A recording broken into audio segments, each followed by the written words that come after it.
What it do, people? What it do? Your boy Mike come back again. Some motherfucking audio commentary for you. This episode will be a battle of the LPs. I got two coming. I was just thinking, man, yesterday I was thinking about this, I was just thinking like, yo, I just got in the mood to bump albums that I, were banging in high school. And these are two of them, you know what I mean?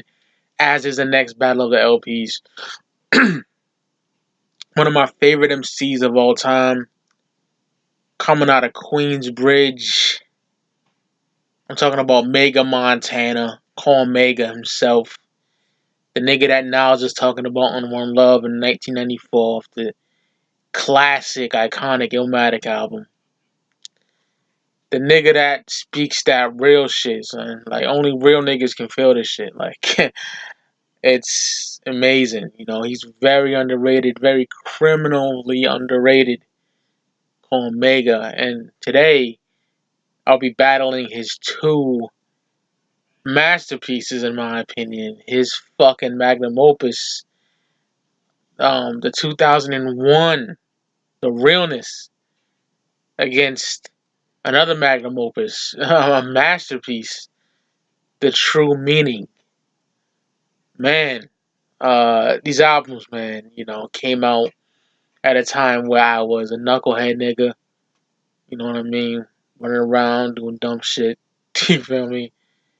17 years old, 16 and 17 years old around that, I was 16 when The Realness came out. I was 17 when The True Meaning came out. Man. Memories with this shit, man. I swear to God, like, I just love this album. Well, both these albums to death, you know what I mean? How I got into Cormega. I got into Cormega, like, mainly everybody else did, you know what I mean? Unless he appeared on some Clue tapes or something I didn't know about, but the first time I heard Cormega was on Nas's It Was Written album, 1996. I heard him on there, Affirmative Action, with AZ and Foxy Brown, The Firm. He was an original member of The Firm, man. And, man, if he was on that Firm album, Lord, man, I'm telling you, that shit would have been monumental, my nigga. I like Nature to a certain extent. Let me get a sip of water, yo.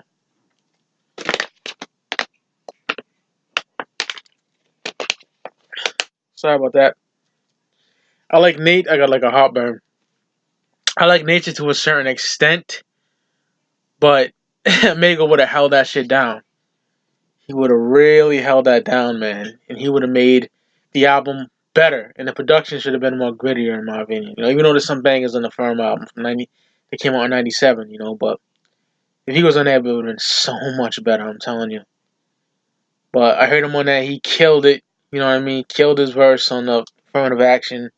Steve Stout dropped him from the Firm. And I believe he's supposed to come with an album maybe in 1996.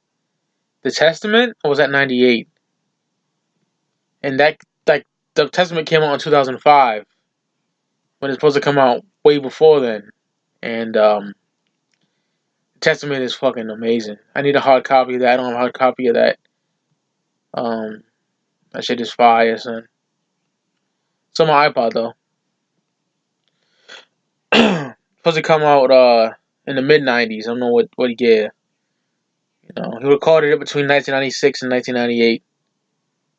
And it never came out. It should have, though. It fucking should have, because, oof, it would have been amazing if it came out in that time frame. But, to be honest, I like these albums better than that. You know what I mean? That's just me. Man, I'm like I do with all the albums I battle. Give my opinion on each, you know what I mean? Talk about some tracks off it. Give my full opinion on each album. And let's start what was released first, as I always do, and that's The Realness. Came out the summer of 2001. I remember this like it was yesterday. I got it at FYE, then known as Record Town. I'll never forget it. I got it $20. CDs were expensive back then, even in the early 2000s, man, sometimes. But maybe not at Best Buy and stuff like that, but at Record Town it was, you know. And oh my god, like what can I say? American Beauty, I fucking love that shit. I don't know this sample to save my life. I don't know the sample. Maybe they got it from, I think they got it from the Juice movie. And I don't know if that's a real song, like playing in the movie Juice, or it was just intended for the movie. It's when Q is walking after he's getting ready to throw the gun in the river. Like he copped it from that bitch Sweets, I think her name was, so he can protect himself against Bishop. Oh, that fucking beat is fire, son. And Jadakiss did it on Kiss the Game Goodbye. You know what I mean? He used that same sample. Fire. Fire. So ill. Then we got Dunn and Kiko. Ill featuring Prodigy. Havoc production. Amazing shit, man. Oh. Are You My Nigga? Love that. There's a video for that. So fucking dope. My favorite song on him, man. Besides Killer's Theme, which is a hidden track, and American Beauty, one of my favorites, definitely. I would say that shit with Tragedy, Gaddafi, my nigga. What is it? They Forced My Hand? Oh, that track is amazing. The bars spit on that is so prolific and incredible. I just can't get enough of that shit. Tragedy killed it. Mega killed it. Love it so much, man. The Realness is just a bona fide classic.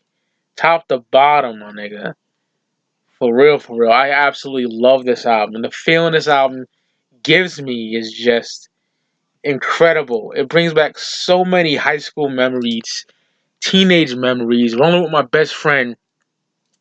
I mentioned him a lot in the videos. My nigga Ray, he's doing a bid right now. Originally from Queens. But yeah, man, it just takes me back. You know, it takes me the fuck back. It really does. This album is just a fucking, in my opinion, a 5 out of 5. It's just flawless. I can't get enough of it for real, you know what I mean? Production, ill. The rhymes are ill. Mega is just that. Mega's like a street philosopher. You know, he's a thug poet. The nigga is just incredible. 2001, The Realness. Now let's go to the True Meaning. Man, the True Meaning, I remember this, man. Shout out to my nigga Kareem. He's still my friend on Facebook. He follows me on Instagram. We used to be in this peaceful coalition, you know what I mean? Where, like, cause back in my day, there was gangs in my school. You know, folk niggas. The blood niggas was a bunch of Cambodian niggas. And so some Crip niggas too, man. And we were in a peaceful coalition. And we used to go on field trips and stuff like that, you know what I mean? And he had the CD. And if I didn't explain it, I think I did. The peaceful coalition was like, stop gang violence, but to be honest, a lot of niggas was in that just to, you know, a lot of the urban niggas, a lot of the nationality niggas was in that just to, like, not go to class, because they'll take you out of class and you could just chill with your niggas, you know what I mean? It was fun. I was in there. Mr. Corey and Mr. Lee was the niggas that ran it. And the teacher, Mr. Corey, knew my grandmother from church. He played the organ at my grandma's church. You feel me? He would always ask me, how's Mrs. C is doing and shit. Shout out to him, Mr. Corey, whatever that nigga. Niggas used to call him Triple H. Nigga look like Triple H and shit. But, yeah, man, let's get back to the True Meaning. My nigga Kareem was bumping it during one of our field trips where we talked to some inmates and shit like that. And he bought it there, and we were bumping it, and it just takes me back to 2002. Like the fall of 02. I know it came out in the summer, but the first time I heard it was in the fall. You know what I mean? I didn't have a computer then, I couldn't get my hands on it, but oh my god, it just reminded me of that shit. It reminded me of that. Absolutely love it. True Meaning is, you know, his second album. Verbal Graffiti. Verbal Graffiti is just fucking incredible. Probably my favorite track on here. Just amazing. I can't get enough of that track. That track is sick. He kills it. Kills it.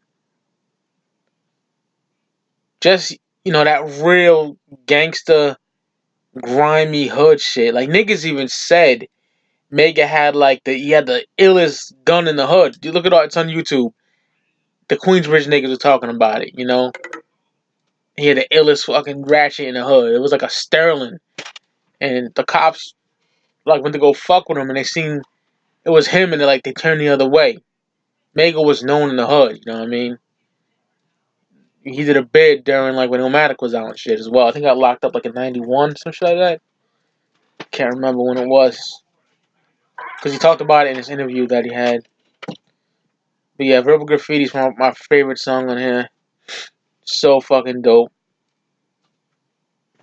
What do you say? I don't expect a fake nigga to feel this. Look in my eyes, stare at the realness. I love that shit. That's what I said, real nigga music. That's what the true meaning is, you know what I mean? And niggas get it fucked up, but Cormega has no flow and shit. I hate when niggas say that. Mega is nasty.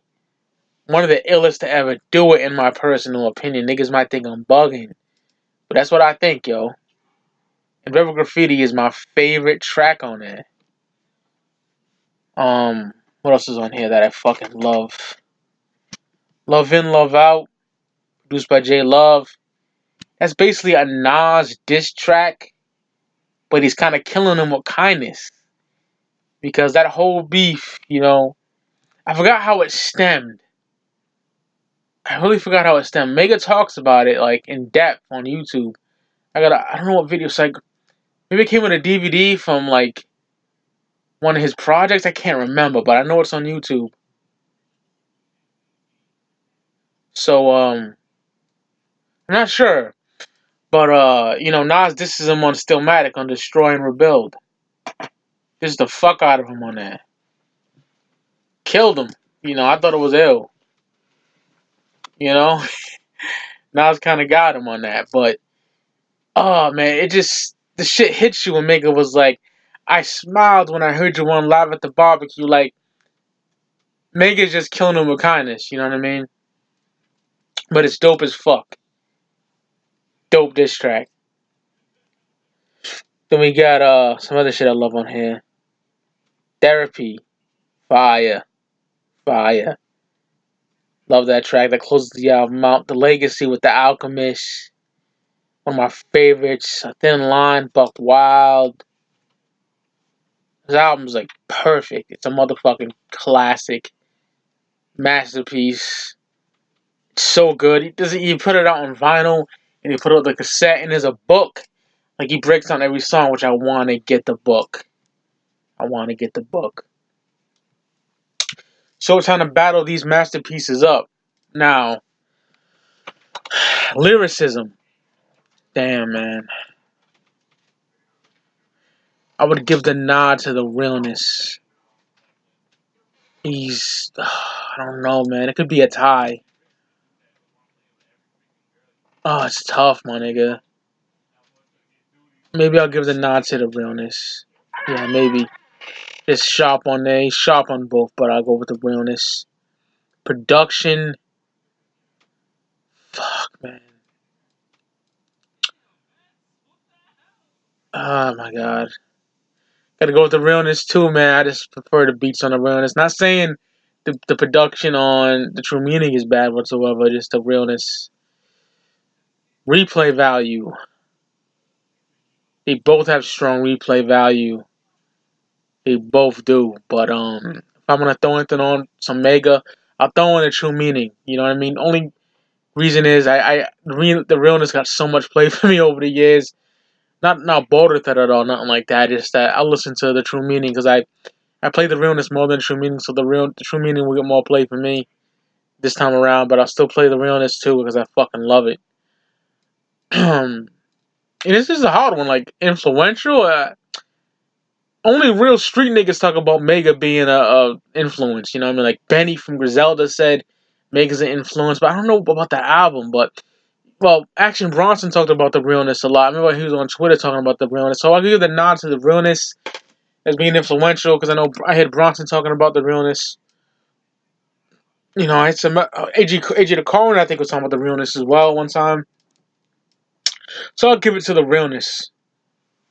So for me, the winner would be The Realness, y'all. I just love that album so much. I love The True Meaning too. It's almost a motherfucking tie, you know what I mean, for me. How much I love these motherfucking albums. But there you have it. The Realness is the winner. Got one more dropping today on the Battle of the LPs. Hope y'all niggas enjoyed this.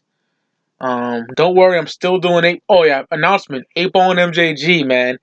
I was gonna do that this discography ranking, but I'll be honest, I'm a little lazy to listen to the rest of that at work. This is what happened. I only heard everything from Coming Out Hard up to that 2003 album they did. I forgot the name of that shit. The Little John is on it and shit. I can't remember that album. You know what I mean? And I didn't hear the other joints. So instead of like ranking them, what I'm gonna do is Battle of the LPs, Coming Out Hard versus On Top of the World. What do y'all think? Let me know. You know, because I heard Coming Out Hard. I own Coming Out Hard physically. I own On Top of the World physically. I have On the Outside Looking In on my iPod, and I have In a Lifetime on my iPod. I know that album called Space Age Pimpin', which I heard, and I heard that one with I can't think it's '03, somewhere around '04 maybe. It's the last album I heard, yo. So, and they have other albums I don't really feel like I'm too lazy to check out. So, I know y'all look for a discography ranking, but how do you feel about On Top of the World versus Coming Out Hard? I'll do that for y'all. So, there you have it. The Realness versus The True Meaning Cormega. The Realness came out in 2001. The True Meaning '02. Flawless albums in my opinion. Absolutely flawless. See y'all niggas on the flip side. Hope you enjoyed this. Got more fucking dope shit coming for y'all. Love y'all niggas. Peace.